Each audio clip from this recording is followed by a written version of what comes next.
ఓం నమో వెంకటేశాయ. వేదిక మీద ఉన్న ముఖ్య అతిథులు, విశిష్ట అతిథులు, వేదిక ముందున్నటువంటి ధ్యానమిత్రులందరికీ కూడా నా హృదయపూర్వక నమస్కారాలు. అంతకంటే ముందు బ్రహ్మర్షి పితామహ పత్రిజీ పాదపద్మలకు నా హృదయపూర్వక నమస్కారాలు.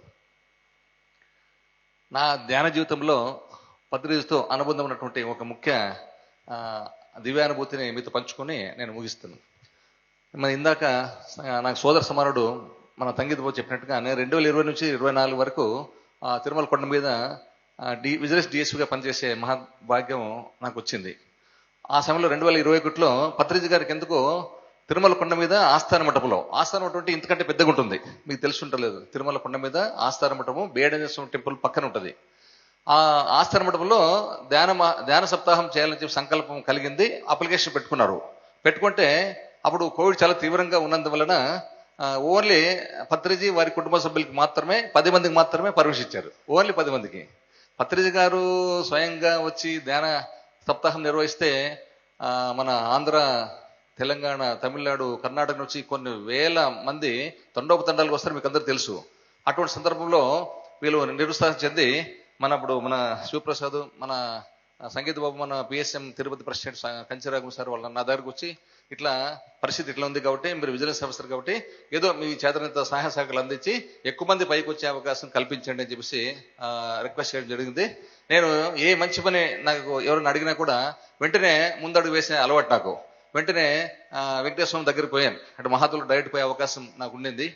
వెంటనే వెంకటేశ్వరం దగ్గర పోయి గట్టిగా ముక్కొని బాగా ప్రార్థించి, స్వామి మంచి యజ్ఞానికి నా సహాయ సహకారాలు ఉడతాభక్తిగా అందిస్తాను, నీ యొక్క ఎలాంటి సమస్య రాకుండా చూడని చెప్పేసి దేవుడిని ప్రార్థించి నేను అలిపిరి అప్పుడు కోవిడ్ చాలా తీవ్రంగా ఉండింది, మీకు అందరికీ తెలుసు. 2021లో అప్పుడు అసలుకి దర్శనమే ఒక 3 నెలల పాటు స్టాప్ చేస్తాను, మీకు అందరికీ తెలుసు.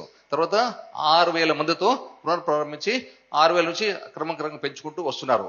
ఆ 2021లో జూలైలో అలిపిరి చెక్ పాయింట్ దగ్గర దర్శన టికెట్ ఉన్న మాత్రమే పైకి పంపించే సిస్టమ్, సెక్యూరిటీ సిస్టమ్ ఉండింది. దర్శనం లేక టికెట్ లేకపోతే పైకి పంపించేదే లేదనమాట. ఎందుకంటే చాలా మంది గుమిగూడి కోవిడ్ వ్యాప్తి చెందుతుంది. ఎందుకంటే తిరుమలకు ఆల్ ఓవర్ ఇండియా నుంచి వస్తారు కాబట్టి కోవిడ్ వ్యాప్తి చెందుతున్న ఉద్దేశంతో ఆ బాధ్యత కూడా నాదే. అంటే ఎక్కువ గుమిగూడకుండా ఈ కోవిడ్ వ్యాప్తి చెందకుండా చూడాల్సిన బాధ్యత కూడా నాదే అప్పట్లో. కాబట్టి అటువంటి సందర్భంలో నేను అలిపిరి చెక్ పాయింట్కి దేవుడి మీద భారం వేసేసి, గురువు మీద భారం వేసేసి అలిపిరి చెక్ పాయింట్కి చెప్పడం జరిగింది. దర్శన టికెట్ ఉన్నా లేకపోయినా ధ్యానం అని ఎవరు చెప్పినా మీరు పైకి పంపించండి, ఆ రిస్క్ ఏదైనా ఉంటే, ఆ బాధ్యత ఏదైనా ఉంటే నేను తీసుకుంటానని చెప్పేసి నేను చెప్పడం జరిగింది.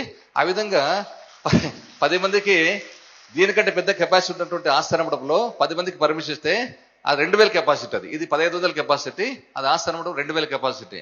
2,000 ఫుల్ అయిపోయి లాస్ట్ బయట కూడా కొంతమంది ఉన్నారు.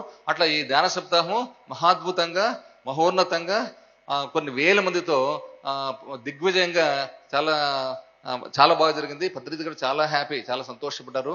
పత్రిజీ గారితో ప్రతిరోజు 7 రోజులు 10 రోజులు చాలా సన్నిహితంగా వాళ్ళ వెహికల్ పోవడం రావడం, వాళ్ళతో పాటు టిఫిన్ చేయడం, వాళ్ళతో పాటు మాట్లాడము, చాలా సన్నిహితంగా నేను మా కుటుంబ సభ్యులంతా కూడా గడిపే అవకాశం, మహోన్నతమైనటువంటి అవకాశం నాకు కలిగింది.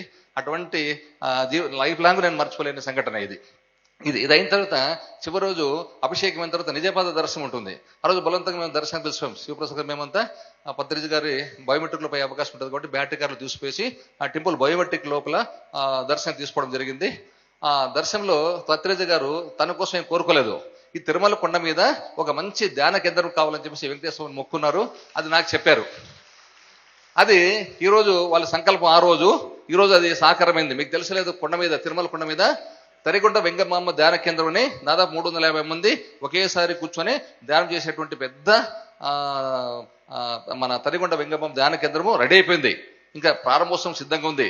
బహుశా వెంకటేశ్వరం ఆశీస్సులతో ఈ బ్రహ్మోత్సవంలో అది ప్రారంభించబడదని చెప్పేసి ఆశిస్తున్నాము.